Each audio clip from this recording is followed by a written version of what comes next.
welcome to all of you who are here this evening. Thank you so much for joining us. We are very, very excited for tonight's webinar. So I just want to say a big thank you for everybody who's signed up, turned up, and are here this evening. You know, giving up your time to join us and engage in more learning for FASD and engaging with people who can help us all as parents and carers and professionals on our journey is just amazing.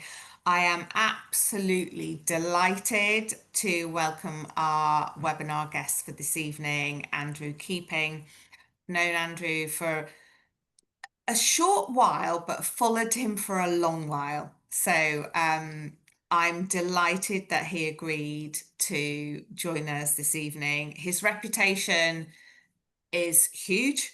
He is one of the country's most notable guitarists, teachers, and pioneers of instrument, and has led him to all corners of the planet. And his musical background is having a huge impact on neurodiversity and, of course, FASD. And also, what I think is really interesting is he is much sought after performer, producer, speaker, and lecturer, and is a regular favourite of the British royal family. So we are seriously honoured to have him here this evening. But when you strip all that away, he is a dad and an adoptive parent and a parent of children with FASD. So literally, we can say all the big, but we can strip it back, and I'm sure he will agree to what it really is, which is talking about parenting and the day-to-day of parenting children with PAE or an FASD diagnosis. And I can literally list everything that he has done, but for our audience, it really is about who he is as a parent. So thank you, Andrew, for joining us this evening. I'm so pleased that you agreed to do this with us. So Oh, thank it's a you. real pleasure, and it's become one of my favourite subjects actually of late. And I think one of the things I really must say is that I've got to thank Maggie May, she's one of our ambassadors at FASD Awareness, and is also one of our, she leads our friendship groups and helps us with a lot of our training. And through our adult friendship group, through my parenting and fostering over the last 20 years, alongside my wife and my two birth children, I think one of the things we've found has been that we're all looking for answers, finding ways and strategies and coping mechanisms to actually spread the word and be able to find ways to make lives better for people. And I think that's the bottom line. So I loved your introduction. Forget all the grandiose moments. I would go actually to play after I'd been out all night trying to find one of our foster kids. I'd have to go up to Buckingham Palace and play to the Queen, and I'd tell them stories about the night before, and they loved the stories. I think that was the only reason they got me back. It wasn't for my playing, it was the stories. You underrate your brilliance, for sure, Andrew. But I think it's true. I think, once we get engaged in adoption and children with difficulties, and children with needs that need us to be massively involved, then our work life sort of takes a backseat, but it sort of helps in some ways because it helps us spread the word. So we're talking very much about executive functioning this evening. So I'm going to just ask you a few questions before we bring in the questions from our community who've registered this evening to take part. So some people will know this, some people will not, but it's always good to have a different person's perspective on an answer to a basic question if you know what you know. So Yeah. can you explain briefly what executive functioning actually means and why it is so important to daily life? Absolutely. Well, executive function refers to a set of mental skills that help us manage our thoughts, our actions, our emotions, and help us to achieve our goals. So these skills are like the brain's management system and include working memory, so holding and using information in that moment. We also have inhibitory control, and there'll be a lot of people, I'm sure, on this call that will be nodding their head throughout these.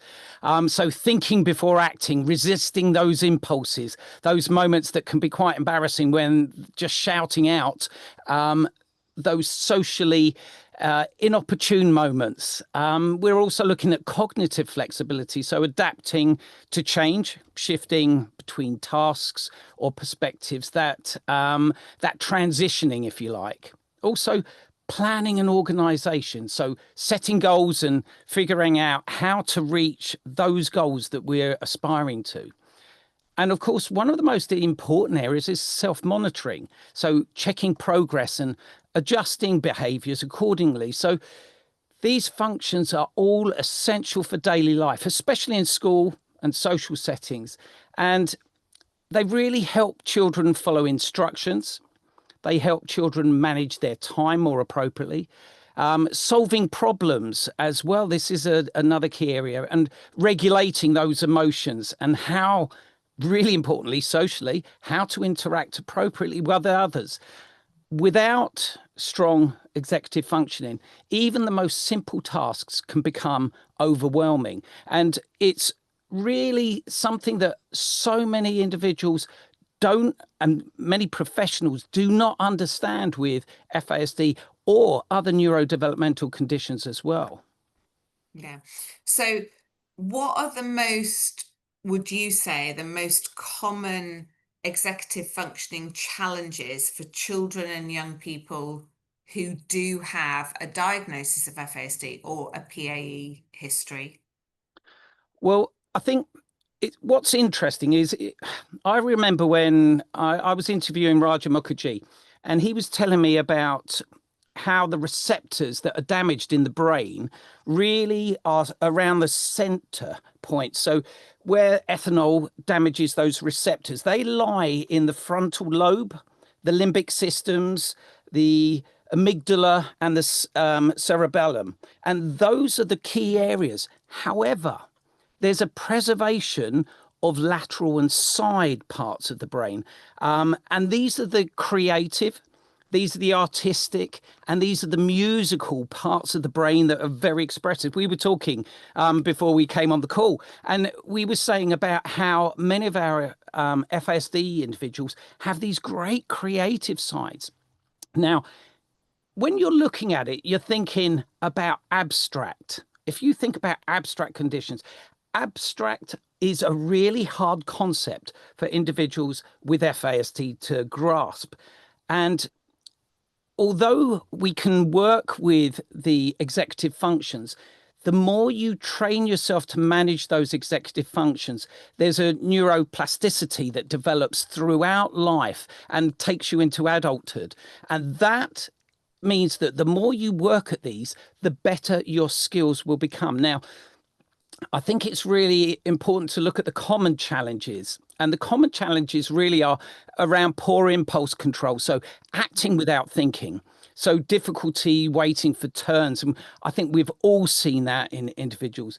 Difficulties with transitioning and flexibility and adapting to a circumstance. So one example would be we've had a situation where just moving from, let's say, you're not able to go swimming after school. I promised I was going to take after school. I was going to take out Charlie. He was going to go swimming. However, I've got to get back because my wife's not going to be around now. So I've got to say, Charlie, I'm sorry. We're not going to be able to go swimming. In the past, that would have been my response. Sorry, Mm. Charlie, we're not going to be able to go swimming. We're going to have to go home. Then there's a meltdown because his brain is planned and has worked on that alone. I've got strategies that we'll come on to a little bit later, how I've changed the way that I approach things, because they really struggle to shift from one activity to another seamlessly. So we have to prepare and help them with that. I think Yeah, I think it's like, do we want to constantly nag or tell off? No, we don't. So how exactly right. can how can parents and carers reframe the behaviors linked to poor executive functioning so we don't see our children as they won't do it, but Yeah, we actually learn to see our children. And I know this is so difficult for our community. So many times Gemma and I will talk to families and support families who are, it's always like they won't do it, they won't do it, they won't do it. And we're like, no, you need to reframe that to they can't do it. absolutely. It's all They about the can't, or language. they can't do it yet. It doesn't mean they won't ever be able to do it because I think parents and carers need that. They need that input of with support and scaffolding and strategies. Things are achievable, but you need to reframe your own thinking as a parent. As well as, Completely. yeah, they can't do it. Sometimes it's helpful, and I'm thinking of my situation, thinking they can't do it in the moment. It doesn't Yeah, mean that they won't be able to do it. I'm thinking about specific situations with my daughter. She might be able to do it in an hour or this afternoon or tomorrow, but it's thinking in the moment brain can't do it. exactly. And I think this is one of the things in our support, parent carers support groups. What we offer is I'm very conscious that I was brought up to from my parents' parenting. My sister, who grew up in the same environment, went against a lot of my parents' parenting styles and has her own style, which is a little bit more laissez-faire, a bit more liberal. I'm a little bit more strict in my methods. But since I became a foster carer with neurodiverse individuals and with FSD individuals, I flipped that completely on the head. And we work with our families and say, look, we have to totally reparent the way that we do things. And the way that you have to do it is have to have the person, that individual, in the center. It's a holistic approach. They're in the center. And nagging is a big part of that. It frequently is. So constant nagging of children with executive functioning difficulties often needs repetition, structure, reminders, but constant verbal prompting can feel like it's nagging to both the adult and the child. So I got some strategies here that I use. And so we use visual aids a lot. So timetables, checklists, cue cards, and it reduces the verbal demands. So it makes us as parents feel less like we're having a pop at them, having a nag. We use one of my greatest little tricks that I use. For example, Charlie, if he's going to bed at night, what I used to do was go upstairs because I'm usually running late by this time and we've got to get them off to bed. And I go, right, Charlie, he's got his cards out in front of him. He loves a game show. So he's got his Trivial Pursuit cards and he's pretending he's he's non-verbal, by Thanks. the way, but he thinks he's like the presenter and he's reading out loud. And I'll go into the room, he's got his books and he's doing this. And I go, Charlie, it's time for bed now. And that was it. Meltdown, complete meltdown, because he's in his frame of mind. What I now do is I'll go into the room and I flip it on its head. And I go, Charlie, would you like an extra 10 minutes? And he go, yes. And I'll go, right, I'll tell you what we'll do then. I'll give you an extra 10 minutes, but can you get in your pajamas first? Get in your pajamas first, and then we'll put a 10 minutes. And I put an egg timer, a 10-minute egg timer on the side, and it's a visual aid. It's not abstract. It's not time is an abstract thing. So he can see what 10 minutes is. And I never have a problem. We lock everything away inside his lockers. So there's no sensory stimulus in the room. In the past, we used to have, he had a television in there. And the television, it would be turned off, but there'd be a little red light. And that red light would focus him all night. Once we discovered this, I painted over the red light. Next morning, he's gone in, he's scratched that red light. He still knows it's there. So we took the television out. We've put a projector on the wall now, and I put that remote control for the projector into the lockers, blackout, complete blackout blinds, everything. And he is switching down and he's fine for bed and he shuts himself down. So, when you develop routines and predictable sequences, it really helps our children know what's next without needing reminders. And that's another thing. So it stops them sounding like they're nagging, giving them choices, let them take ownership, if you like, of Take ownership of their life and their disability. absolutely. I think especially with teenagers, that becomes like quite apparent that they need to have ownership, because they know, don't they, by the time they're 14, 15, 16, 17, they know that they're different, and that is quite difficult for them, I think. So I guess my next question is, what practical strategies should we be asking teachers and schools to put in place? Because as parents, I think the thing is, as parents in the FASD world, a lot of us just dive in, we get as much education as we can, we absolutely change our own children's lives, and we then become part of this community and a community for change. But the problem is, how do we then get those strategies into school when teachers are very much aware of ADHD and autism? Yeah. I think, when you're looking at ADHD and autism, I know this is something that and this is one of the reasons I talk about the executive functions, is because when you're looking at working memory, when you're dealing with somebody with autism and ADHD, particularly autism, working memory is not such an issue because they've got a very good memory.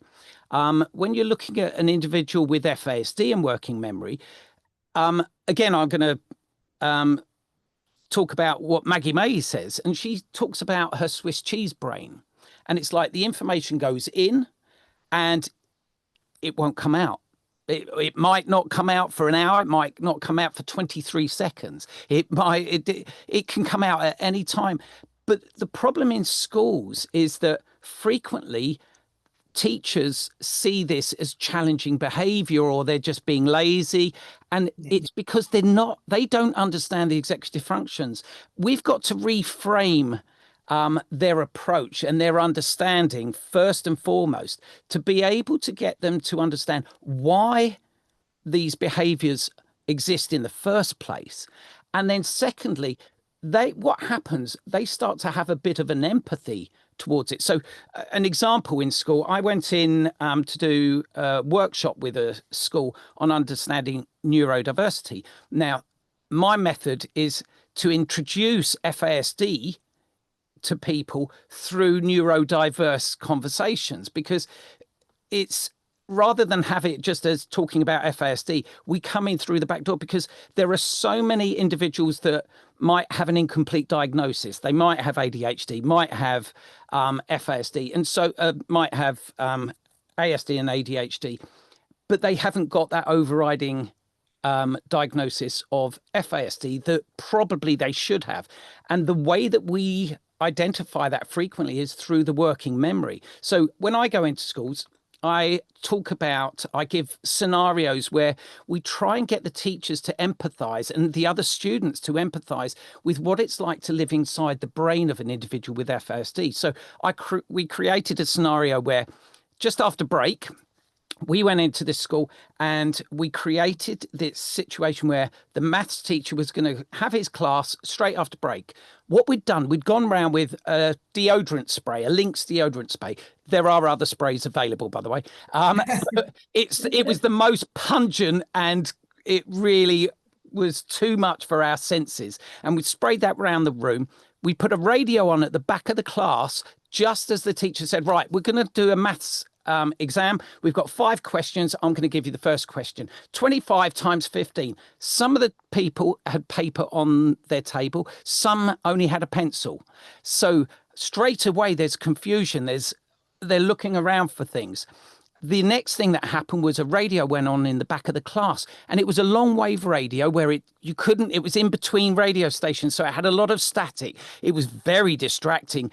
And then straight away, the next question comes in too quickly. And as the teacher says the last number, he's turning round. So, and he says it quietly, so we can't really hear what's going on. Another radio comes in with music. And just outside at exactly the same time, we timed it so the leaf blower would go off. It was absolute bedlam in this classroom, and we pulled it I all can together. imagine that must have been horrendous. We pulled it all together. And so for neurotypical individuals, they were going, this was so stressful and exhausting. And I said, that's the point. This is what it's like, that sensory overload. If you think that you're dealing with that for nearly every second of the day, lunch halls, complete nightmare for individuals with FASD. Too many senses, too much noise, too many things going on. What we're trying to do is build empathy and understanding. So if you can understand just a little bit of what they're going through, and then you explain to them, do you know what they're masking all day long, trying to match and socially interact with others? They're seeing what others are managing on a daily basis. But you've got to understand that because of the poor memory, the being told they're naughty people, being told their behaviors are inappropriate all the time, these lead to secondary mental health conditions. So many of them suffer with anxiety as well. So we want to flip it on its head. So teaching teachers to empathize, understand, and then clean up your classrooms. Make it easy. So can I ask you, what was the response to that? Well, the great thing, I love this was one of the great parts of it, was that they stripped their classroom down. I went back in about a month afterwards to sort of do a follow-up evaluation, if you like. And they'd integrated into the school far more inclusivity. The transitions for students was much better. I went in and I saw 3 students in the front with ear defenders on. I love that. And they were in the front of the class. The teacher told me afterwards, I never turned to the blackboard, or to the whiteboard as they are now. I never turned to the whiteboard and talked to my students. I always talk directly to them. And when I need to write, I write on the board. So I make a point of doing that. And this has become included within the ethos of the school, which I love. And that's what I think we need to be seeing a lot more of, people understanding. When you look at teachers only have 2 weeks of understanding and training on SEN education in the classroom. It's just insane. madness. I was thinking there, I love that approach, because I think not wrongly, but I think we do focus a lot on, particularly with educators and teachers who, I don't envy, and they've got such a hard job, but we focus on strategy and ways to kind of implement them. It doesn't take a lot of time and doesn't take a lot of effort. Actually, you're going, even before that, it's the approach of empathy, before you even start thinking about strategies. And I love that. And I think we need to talk about that kind of more. I think with empathy as well, when you've got empathy, the teacher straight away will change their attitude towards that child. And I think that is how, you were saying about changing the language, the approach, and we were talking about parents, the nagging, and the way that we talk. Look at it from an understanding approach. You understand, so therefore you are able to, let's work with you rather than you're working against me. And yeah, I think because that's what most of us face, isn't it? Like we're constantly like battling with school, and it's like, do you always want to be that parent who appears to school as a nightmare, because actually all you're doing is saying, can you work with me for a better outcome at the end? Absolutely. And the thing is, you're also, as you pointed out, teachers are finding it very difficult to manage their daily routine. But if you've got a class that is in order and that they trust you, this is the other point. If you're showing you've got empathy and you understand how to communicate more effectively with an individual with neurodiversity, or if, let's be specific about FSD, that trust, that student will work with you. Absolutely. Yeah, of course they will. Because it feeds into that need for safety, doesn't it? That's fundamental. So, and I'm thinking as well of, perhaps the more old school type teachers that are still around, or the ones, that have been doing it for decades, and they're burnt out and they're tired, rather than going in and going, here's some more strategies. Actually, it sounds so simple. It's not, it's fundamental. And I love that. I can see how that would be really effective, strategy to go in and talk about, rather than first going in with, here's a load more strategies you can try. Exactly. Yeah. I love that. So we have like a lot of questions from our community that I'm going to hand over to Gemma shortly, but there's a few things I wanted to cover first that are more broad, that have come in from everybody. So it's just worth getting those out now. So Absolutely. I think a lot of people have asked or posed questions to time, money, which are all abstract concepts, as we know, which are all very difficult for individuals with PAE or an FASD diagnosis. So what I wanted to ask you is, what scaffolds can help with skills like time management, money handling, or planning, without setting people up to fail? Because I think Absolutely. very much as our children get older, and I just know, for me, that's where I'm at with a 15-year-old daughter. And this is like a real area of difficulty for us, this abstract concept of time and money, but very, very spiky profile, brilliant expressive language, poor receptive understanding, IQ under 70, looks normal, talks normal. So, that spiky profile that on one hand you think, well, yeah, it's great. She looks normal, she can talk normal, she can socialize, but she's so vulnerable. Yeah.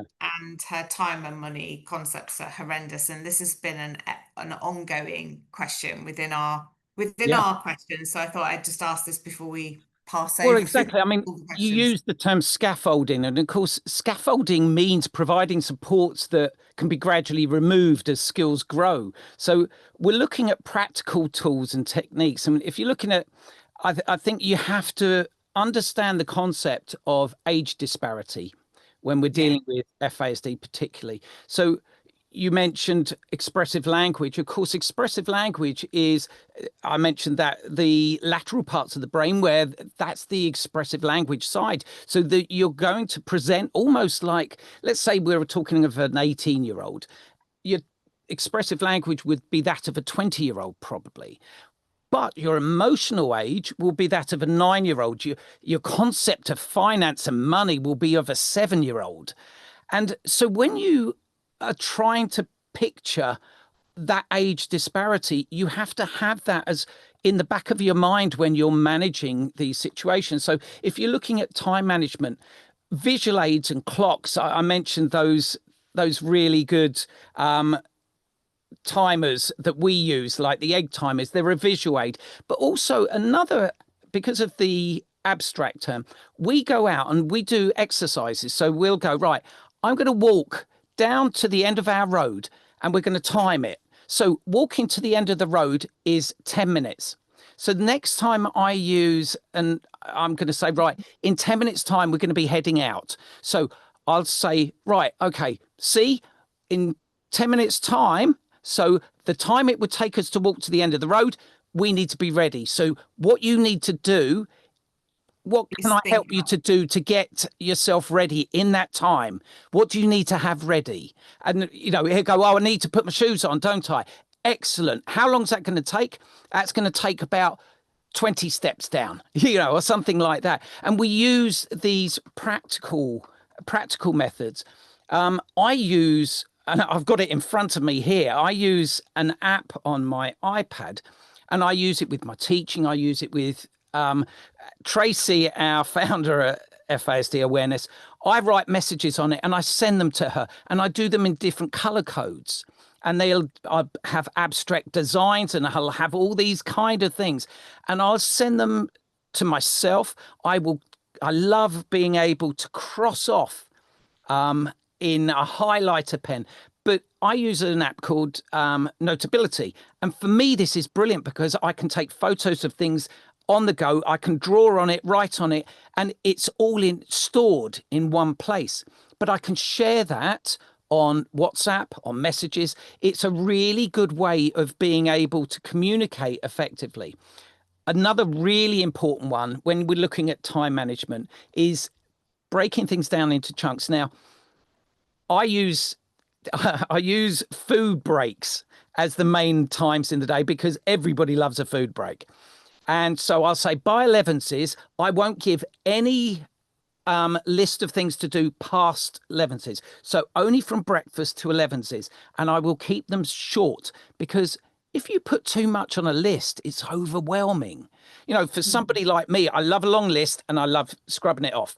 For somebody with FASD, that list, no, I'm not going to even entertain that. It takes too long to process that information. So just 3 things on that list, and even do the same thing with breaking down ideas. If we're looking at handling money, you use this example, and one of the things I like to do, and again, we've got to practice these things. I go and take our boys to the shop. So I've got 2 birth children and I've got 2 foster children. Charlie was special guardianship. He's been living with us for over 10 years now.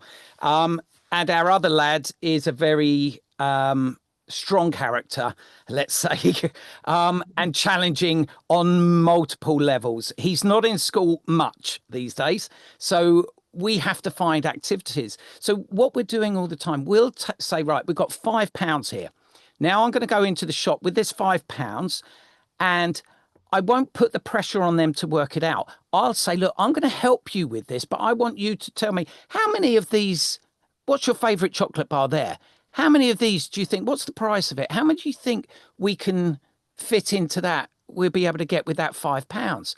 And it becomes a practical understanding. So, you know, just planning, get them to go shopping with you as well, so they understand a little bit more about the value of money. You know, you can use things like apps to help you, Go Henry apps and things like that. But practicing with cash is a really, really good way.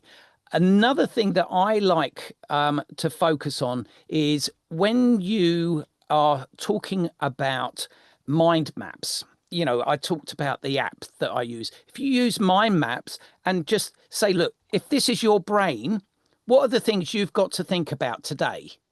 Let's have a look. And I do a little drawing of a picture of them and I get them to color it in. And then I say, right, you just put 3 things that you would like to get out of today. And then at the end of the day, we look at the positives. We're sitting around the table and we go, what did you learn today that was really good? Look at positive things. I'll start. I'll go, do you know what I really liked? And I'm going to give you a gummy bear for this because you did really well. You didn't slam the door when you went out this morning.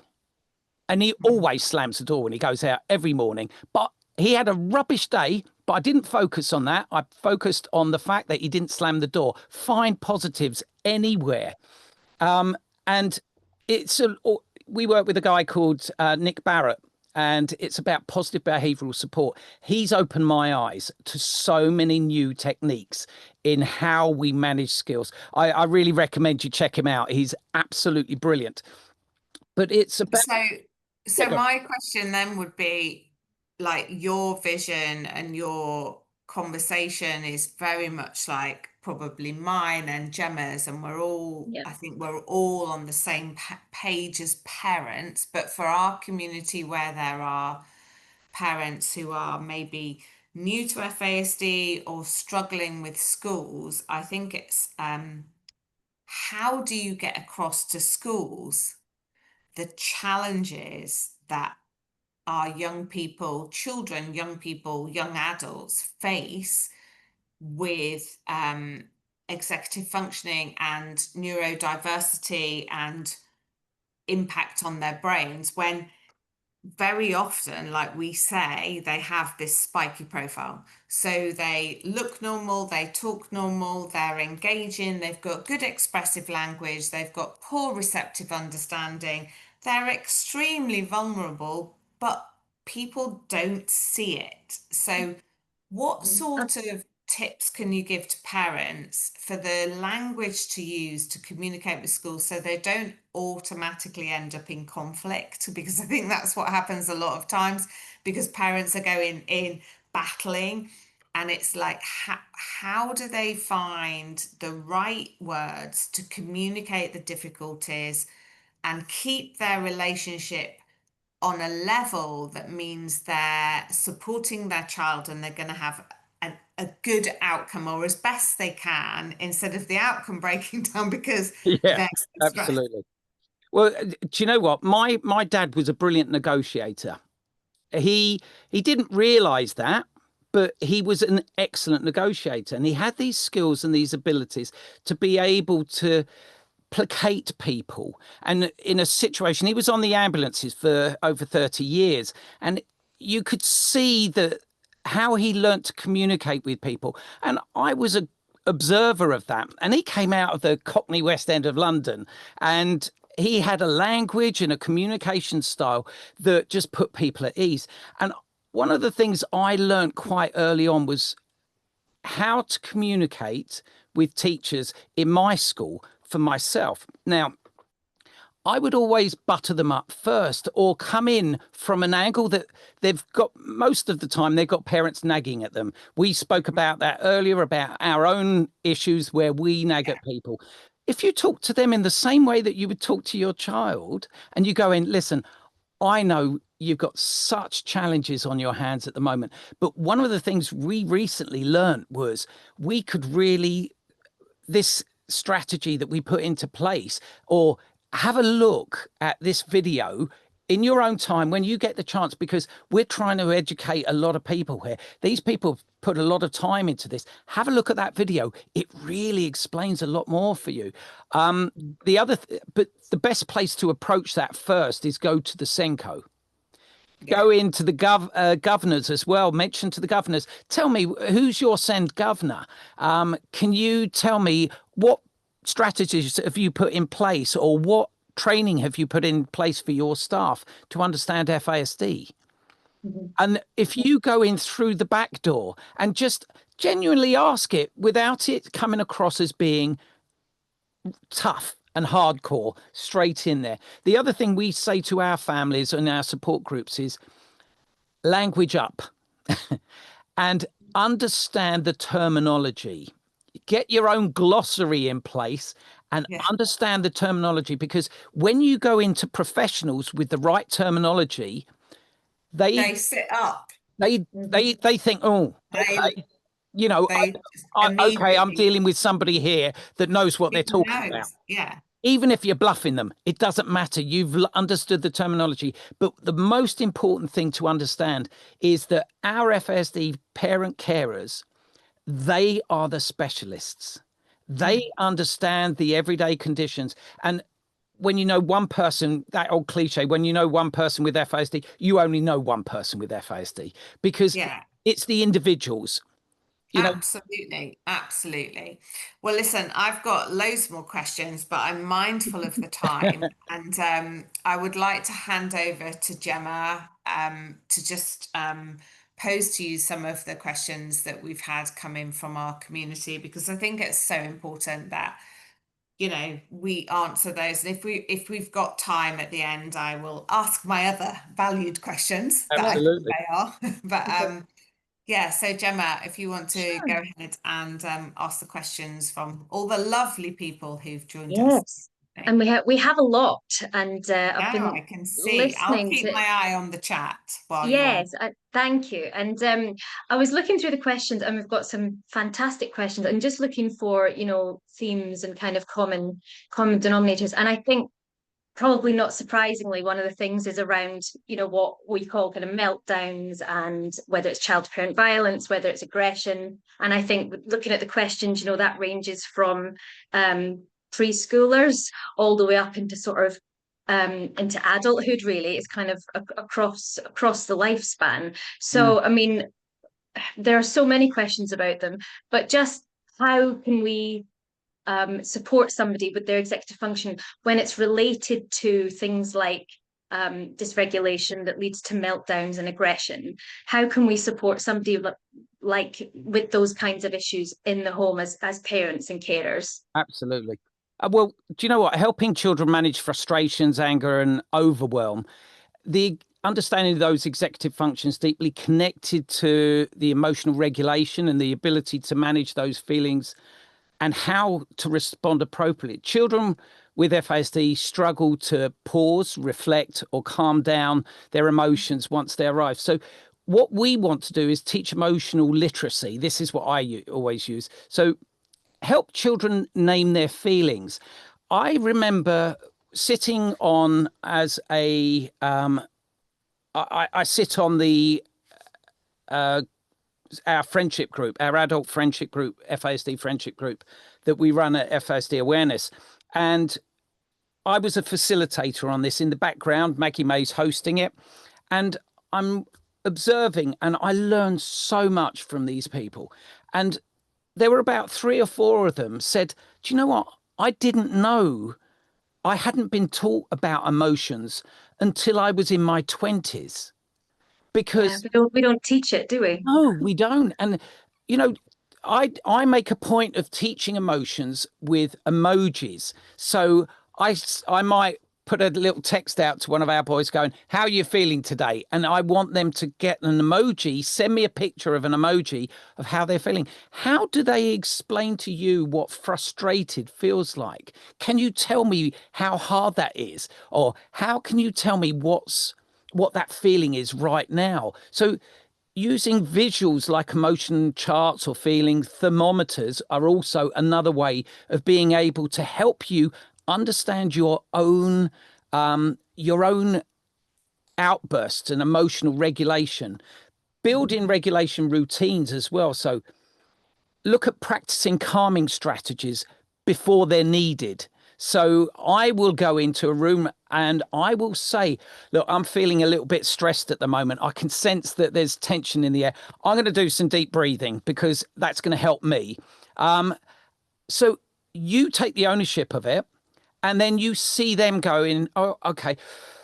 And we've learned how to do it, because the thing is, don't wait till the moment has exploded. Use those calm moments when you're in the car together and you're trapped in the car together and you're engaged for about half an hour.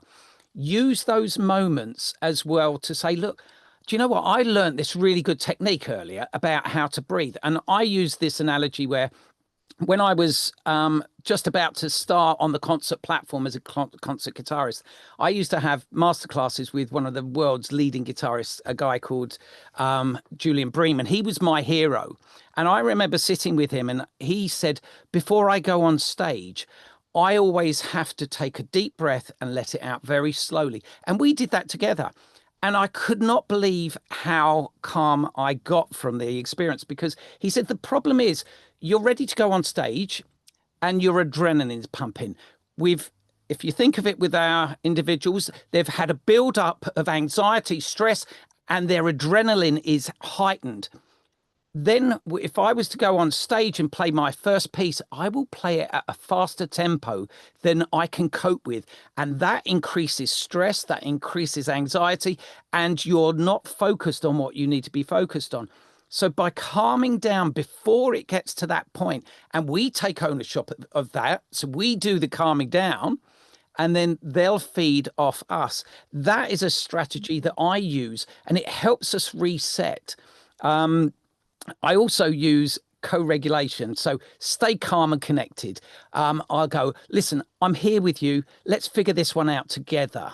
So you model self-regulation. That's a really important point. I also put, I'm feeling a little bit stressed at the moment.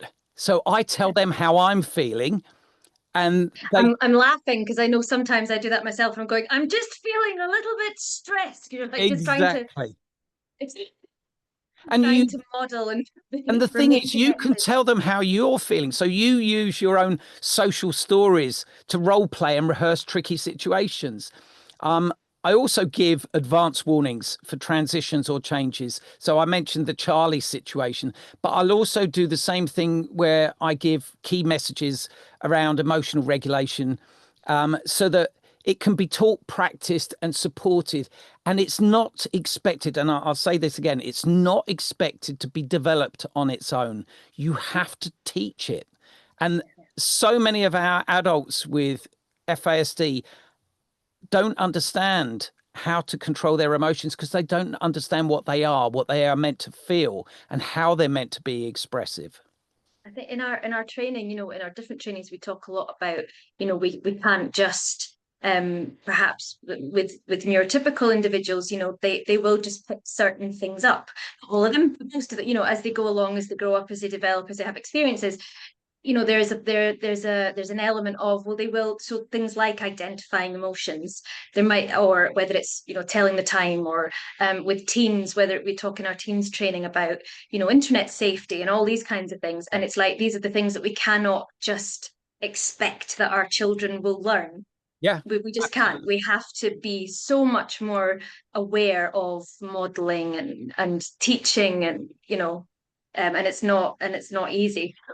And It's not easy. I think the other thing is, when you can self-monitor, when you're being taught how to self-monitor, we are all taught in a certain way to self-monitor in social situations. So a neurotypical person, if somebody's going, oh, you're reading the signs, but for somebody with FASD, frequently they won't see those signs. And so therefore you have to teach them those scenarios. And I think, My ears are getting full. yeah, There's a lot of words right now. My ears are getting full. absolutely. And get them to use phrases like that. So if they're feeling that there's too much information, give them short cues that they can say. And again, like I said earlier, routines, and rehearse these routines through so that they feel emboldened by it. They're owning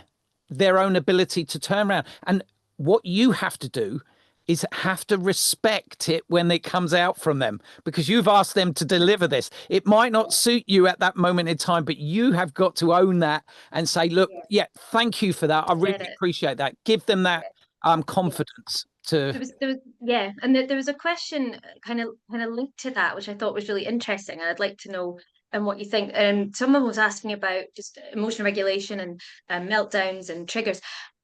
What do you do, and how do you prevent whether you say it's behaviors or symptoms, but how do you support somebody when those triggers that's setting them off, that's making them anxious, that's making them angry, they're not obvious? Because sometimes I guess they're not, like, we can know all the things about transitions but what do you do when the triggers maybe aren't so obvious, and it really does feel like this is just coming out of the blue? Yeah, absolutely. And, we all find that because we're all pretty tied up in things. So I always refer to them as my spidey senses. I use the situation. I loved the Netflix series of Sherlock Holmes, because you had all these things. He's observing all these things at different times. And I said, I feel like that at times, trying to read in between the lines on everything that's going on, what they're communicating, how they're communicating. It's all out there, but we've got to be able to learn how to pick them up. After 20 years of fostering so many different children over the years, we've learned to pick up things. Our parent carer support groups, I've picked up and learned from so many different people, different techniques and strategies. One of the most important ones, and I mentioned it a short while ago, was about masking. When they come home from school, the reason they're melting down as they come in the house, just because you've said, "How was your day, dear?" You can say that, and they have a meltdown and they blow off at you, and you're just like, "Oh my God, what did I do?" It's because you have to build in strategies. If you see a regular behavior happening, then you understand why those executive functions and all the other impacts that we all understand now and are learning. If you think, okay, so they've been masking all day, they're absolutely exhausted, home is their safe place. If you've developed a strategy when they come in from school that you don't actually need to talk to them, They don't need to talk to you. They can have a program, an organization that they've been party to. They've chosen what process, what routine they're going to create, because they will own that then. And so if they're going to go to their room, you might have that timer, and you put that timer, right, you've got half an hour. You don't say anything. You just have the half an hour. They put that half an hour on the side, and then they they sort of unwind. And then you'll be surprised that you don't need to say anything. It's like friends. The amount of people that I find that they're trying to get them to have friendships in schools. And yet a lot of the kids on the junior friendship groups and on the adult friendship groups, they say, but I don't want friends. I don't need friends. I need to shut down. I need that sort of isolation. A lot of them feel like they should have friends, but don't know how to deal with the emotional aspects of that. And that's why diagnosis of FASD and having a community where people get you, that's where your friends come in. That's where they can build their friendships over time. But we try as parents, we think, oh, but they must be lonely. But find out from them, communicate with them, find those times, but try and ask it in the right way, in a way that you're going round the houses to get the answer that you want. Yeah. So I guess I have like one question, which I think is probably my question, but might be other people's, is as a parent, when you sit there and you're sitting on the outside and you're trying to make all these decisions, and you feel judged quite a lot of the time about Mm. what you're doing. As a parent, how do you respond to the other parents that are around you navigating a school life? Because I think, for us as advisors, for Gemma and I and our team, we often speak to parents who are like at the very outset of their journey. This is, they may be starting out, they're struggling, their children may be sometimes like really difficult situations. Children are not behaving the I don't know if same as that's the my other connection or children whether in it's yours, reception, year Joe. one, year two. They're in a they're children very young. Oh, I Yeah, don't know. I know where you're going with this. But their children are young, and Yeah. Joe, I think your yeah, connection's so it's going a like bit their wonky. children are young. They're like, Absolutely. No, oh, I is know it? where you're Is it going me? with the question. I do get it. I think what Right, we okay. do, again, look at positives. I know in the moment, and we do say, look, I know, I get it. I get how difficult this is. And we've been there. We've all been there. In our support groups, we all go, we've all been there. But it doesn't always have to be like this. There will be constant challenges and stresses as you go through. But we look at every little positive is a win. We take those positives and we treat them like they're award ceremonies. So, at the end of some of our support groups, we'll go, listen, do you know what? Big praise to you for just being able to stick it out this week. You've had a tough week, and well done for this, well done for this. And we praise ourselves because we all get it. What I do like to also draw attention to is at the beginning of some of our, when we first started up our charity and had our support groups, some of those families that were there at the very beginning that were really having those challenges, they are now the elders, and they're imparting their experiences and wisdom, and they can turn around and say, do you know what? This is where we are now, and some of the strategies that we used at that time will help you. We signpost to a lot of very, very useful people. At the moment, I think you'll probably both agree. I know when about 10 years ago, it felt like the dark ages. There is so much more. Look at the online community. the amount of information that we can actually glean now, we need to get that across to professionals so that the professionals listen to us, and the professionals in those environments treat us with the respect of understanding FASD in the way that we do, in the vast complexity that it has. We can try really hard to go in and say, look, have you been upskilling your staff on FASD? Do you know enough about this?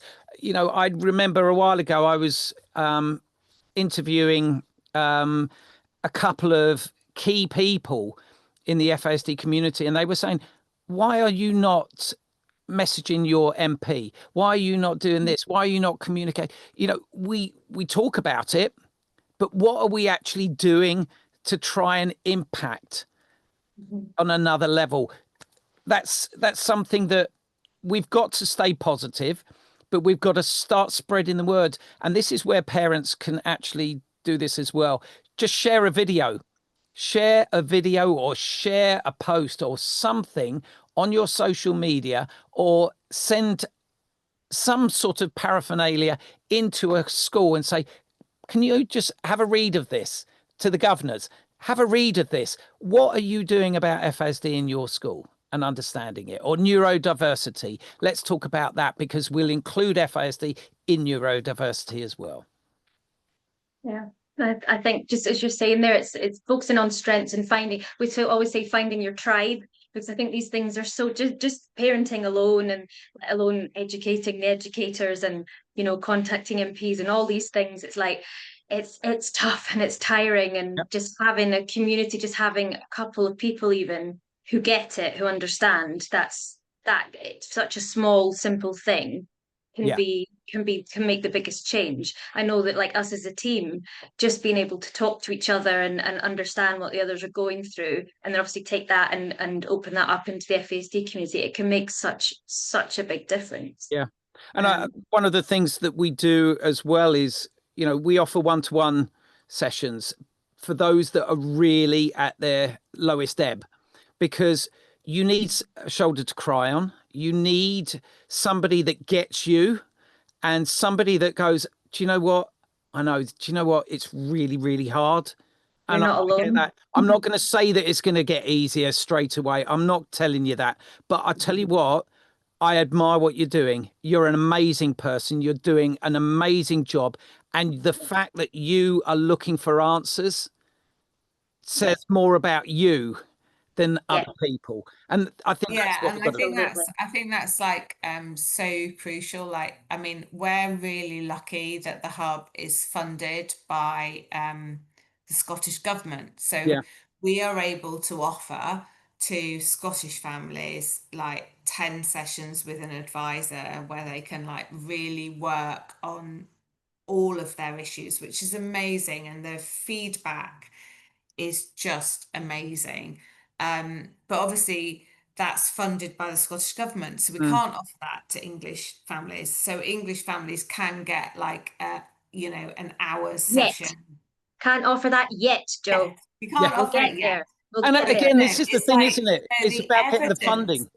the evidence for the hub and the one-to-one family support is just incredible. Just to give those families that space and time to be able to work on their own issues, because like we say, it is a huge spectrum. It is. We always talk spike your profile. Mm. Not you meet one person with FASD, you meet one person. So the Scottish model of like the government funding for those 10 sessions is amazing. And the English hub that we have, which is, we are obviously Adoption UK, so we're focused on adopters really. Sure. But just to allow those adopters to even have like a 1 hour session to just talk about their stuff with FASD, but also Mm. the addition of the trauma and attachment of adoption, because a lot of families come to us and there's very different backgrounds. There can Yeah. be neglect and there can be abuse and there can be, but there can also be families where the children were removed at birth. And then there's a lot of discussion with those families about, is it actually trauma? Yeah, You know, that's because it.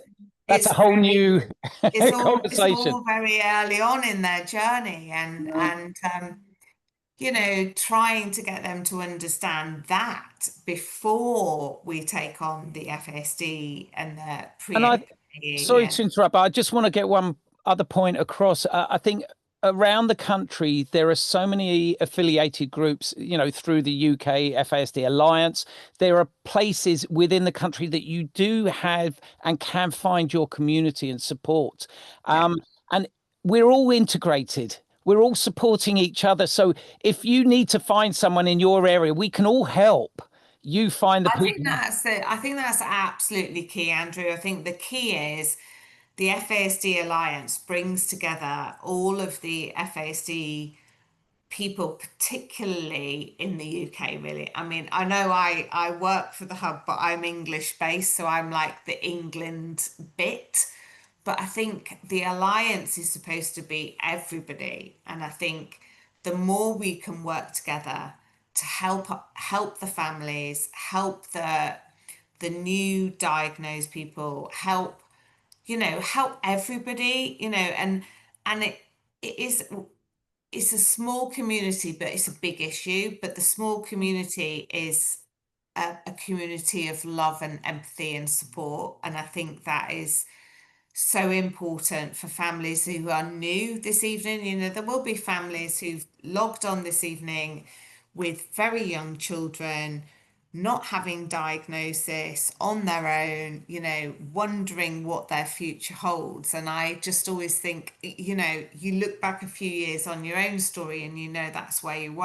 And it's really important for them to know that there are people they can talk to, there are people that will help, there are communities that will help, there are community groups that they can join, there's support, there's, you know, there's everybody behind them Yeah, because and it's a actually, as long journey. Jeff Dunbar said up here, the community is global, and it is. We can all learn from the vast um, experience that there is globally. I Yeah, absolutely agree with that, Jeff. Yeah, yeah. absolutely. Jeff is just an amazing person. He's on Yes, yeah. everything, isn't he? We love We Yeah, know Jeff. Jeff very well. absolutely. Well, I think we're about to the end of this evening, so I just want to say a massive thank you for joining us. Really, really appreciate your time and your energy, your knowledge, and thank you so much for Well, just, it's been an Absolutely. absolute pleasure, and I Been just wish fantastic. everyone the very best of luck out there. yeah, Big absolutely. hugs And to everybody. long may it continue that the relationship between you guys and the hub will continue and we'll all just grow together and support Absolutely. this Absolutely. this community who need it. They all need it. Well, thank you for having me, and well done. It's lovely Yeah. having this sound board to be able to talk about our journey together. Thank you Absolutely. so Thank much. you. Thank you. Thank you so much. Good night, everyone.